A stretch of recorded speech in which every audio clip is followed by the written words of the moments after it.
tous et bienvenue dans notre débrief MotoAxe suite au Grand Prix MotoGP de Motegi. Alors on a vu deux courses en fait, deux courses dans la course.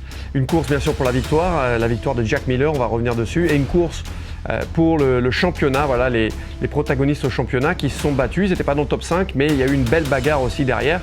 On va commencer par la victoire de Miller. Alors Miller, c'est une course fabuleuse qu'il a faite, il était au-dessus du lot en fait tout le week-end, un très bon week-end pour Jack Miller, mais à la course il a vraiment fait une différence fabuleuse, tout au pilotage, à la hargne, on l'a vu sur le podium, il était vraiment hyper content de Jack Miller. C'est mérité aussi, c'est une progression en fait Jack Miller sur les dernières courses. On a vu des performances à droite, à gauche, mais il n'a pas tout arrivé à mettre tout bout à bout. Et là pour cette course de Motegi, il a vraiment dominé. On l'a vu doubler au virage numéro 11, deux pilotes à un moment donné en une seule fois. Vraiment une course fabuleuse, belle maîtrise et très méritée. Voilà Jack Miller qui a envie de marquer le coup chez Ducati et qui partira chez KTM l'année prochaine. Alors chez KTM, on a connu aussi un week-end très bon et ça fait du bien parce que les KTM étaient vraiment en difficulté en ce moment. On a vu Brad Binder pour la première fois de sa carrière sur la première ligne, c'était sous la pluie mais une première ligne quand même. Et une superbe course pour Brad Binder aussi, qui est normalement l'homme du dimanche et il l'a prouvé encore une fois, cette bagarre avec Jorge Martin pour le podium, une deuxième place très méritée pour Brad, voilà, qui fait une très belle course.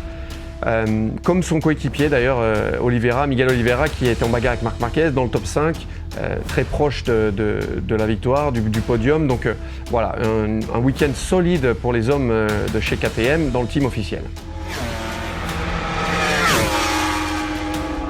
Jorge Martin, lui, s'est battu pour le podium aussi. Alors lui, il a vraiment envie de se venger, puisqu'il n'a pas été retenu pour le siège donc, chez les Rouges l'année prochaine, sur la machine officielle. Il va rester chez Pramac et il a envie de montrer que le potentiel, il l'a aussi. Donc voilà, une belle course pour Jorge Martin qui s'est bien qualifié et qui se bat pour le podium. Donc ça va lui faire du bien aussi, parce qu'il a eu cette période de doute où les résultats avaient un petit peu de mal à venir.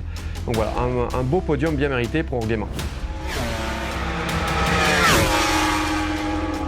Alors cette bagarre au championnat, on l'a vu, elle a eu lieu, elle n'était pas aux avant-postes, mais on a donc vu Fabio Quartararo qualifié 12e, 9e Fabio Quartararo, Pecco Bagnaia qualifié 12e, Bastianini 15e, Aleix Espargaro était un petit peu devant eux.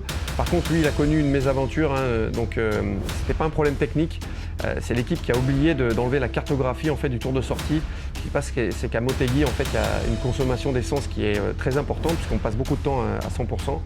Et donc le team Aprilia a une cartographie spéciale pour le tour de mise en grille, pour économiser de l'essence. Et une fois sur la grille, normalement, ils enlèvent cette stratégie et ils repassent la moto en stratégie course. Et là, pour quelque raison que ce soit, ils ont oublié de l'enlever ou il y a eu une malfonction et donc Aleix Espargaro s'est retrouvé coincé avec cette cartographie pour sauver de l'essence dans le tour de warm-up lap, le tour de mise en grille. Il a dû rentrer au stand, changer de machine, perdu beaucoup de temps, il finit 16e, donc pas de points pour Aleix qui va vraiment être frustré puisqu'il pouvait faire un très beau résultat ce week-end. Fabio Quartararo, notre Français, lui, il n'est pas fini dans le top 5, mais il a fait une très bonne opération au championnat en fait. Une course solide, encore une fois, pas d'erreur, il a tout donné. Il a fait, à mon avis, tout ce qu'il pouvait avec cette Yamaha, qui est pas Motegi, c'est pas un circuit qui convient très bien à sa machine. Et il a mis Pecco Bagnaia derrière, Bastianini aussi derrière, et Pecco Bagnaia qui va commettre une erreur aussi, puisque lui, il était désespéré dans les derniers tours d'essayer de doubler Fabio, il n'y arrivait pas. Il fait une erreur, il tombe, donc 0 points pour Pecco Bagnaia.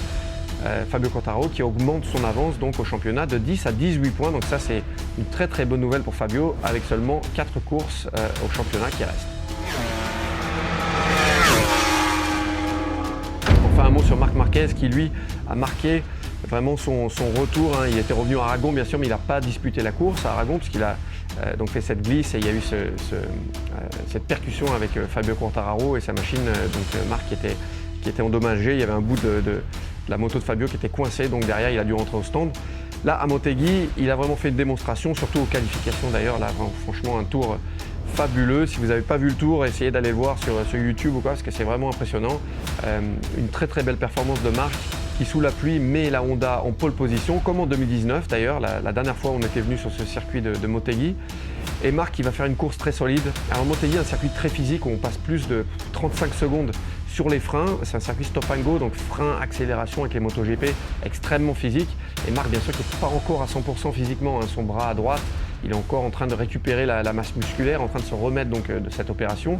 Sa position sur la moto est très bonne, mais il a encore besoin de temps hein, pour être à 100%. Et là, il a vraiment fait une course fabuleuse. On l'a vu à l'attaque pendant toute la course, se battre avec Oliveira. Donc voilà, un top 5 très mérité pour Marc Marquez qui a surpris en fait.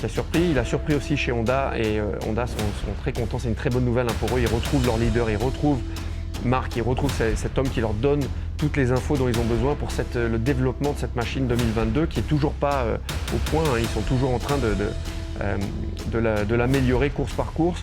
Donc voilà, le retour de Marc Marquez, un retour très important pour Honda et aussi pour nous puisqu'on a vu un très beau spectacle ce week-end.